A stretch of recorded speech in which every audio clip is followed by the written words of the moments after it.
আজকে মহামান্য supreme court এই যে সিদ্ধান্ত, তাদের যে ভার্ডিক্ট এলো এবং প্রায় 26,000 মানে অ্যাকুরেটলি বলতে গেলে 25,753 জনের চাকরি চলে গেল, যারা 2016 সাল থেকে চাকরি করছিলেন, যাদের পরিবার আছে, বিয়ে থা হয়েছে।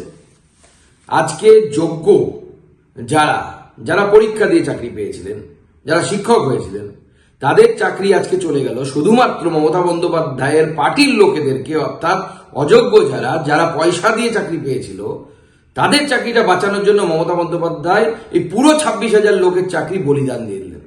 আজকে মমতা বন্দ্যোপাধ্যায়ের জন্য, মমতা বন্দ্যোপাধ্যায় পার্টির এই দুষ্কৃতীদের জন্য, যারা ঘুষখোর, জোচ্চোর তৃণমূল নেতা, তাদের জন্য এই এতগুলো পরিবার আজকে রাস্তায় বসলো।